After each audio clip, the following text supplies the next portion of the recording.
강력한 감마선 폭발은 0.5초밖에 지속되지 않았습니다.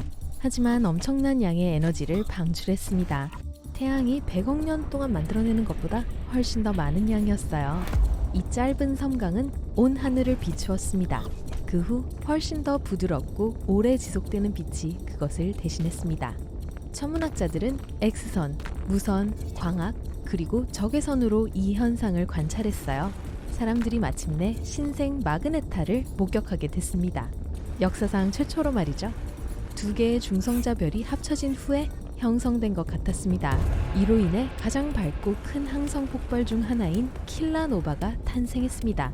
그 빛은 2020년 5월 22일에 마침내 지구에 도착했어요.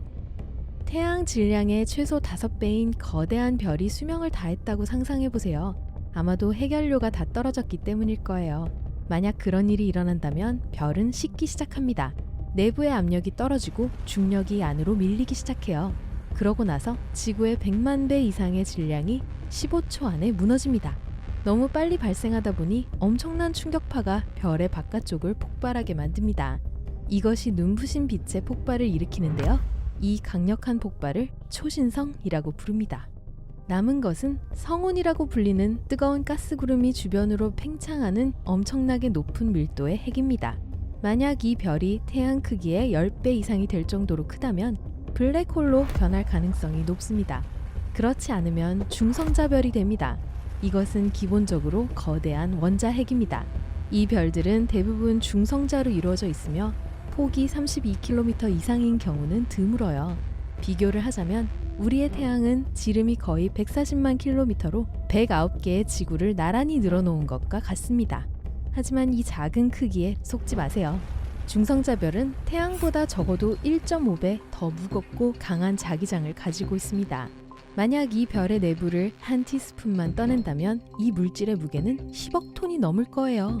그래서 중성자별은 사람들이 알고 있는 가장 극단적인 밀도를 가진 물체 중 하나입니다. 다음 단계는 블랙홀 그 자체입니다. 중성자별 두 개가 합쳐질 때 종종 훨씬 더 무거운 새로운 별을 만들어냅니다. 몇 밀리초 또는 그보다 더 짧은 시간 내에 이 별은 블랙홀로 붕괴됩니다. 하지만 3월에 기록된 섬광을 조사한 천문학자들은 그로 인한 또 다른 결과가 있을지도 모른다고 생각합니다. 그들은 이전에 관찰된 적이 없는 현상을 목격했다고 확신합니다. 바로 마그네타의 탄생이죠. 마그네타는 초강력 자기장을 가진 희귀한 형태의 중성자별입니다. 지구의 자기장보다 1000조 배 더 강합니다. 이 자기장은 또한 매우 강력해서 별의 표면을 섭씨 1000만 도까지 가열합니다. 간단히 말해 마그네타는 우주에서 가장 강력한 자석입니다. 이 자기장은 주변을 심각하게 어지럽힐 수 있어요. 운이 나빠서 그런 별에 너무 가까이 다가간 원자는 연필처럼 가느다랗게 늘어납니다. 만약 여러분이 마그네타에서 수백 킬로미터 떨어진 곳에 있다고 해도 좋지 않은 결과가 생길 거예요. 우선 자기장이 생체 전기를 교란시킵니다. 신경 자극이 더 이상 작용하지 않을 거란 뜻이죠.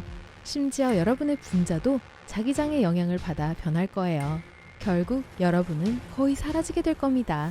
자석이 지구로부터 16만 킬로미터 이내를 날아간다면 전 세계의 모든 신용카드 데이터를 다 지워버릴 거예요.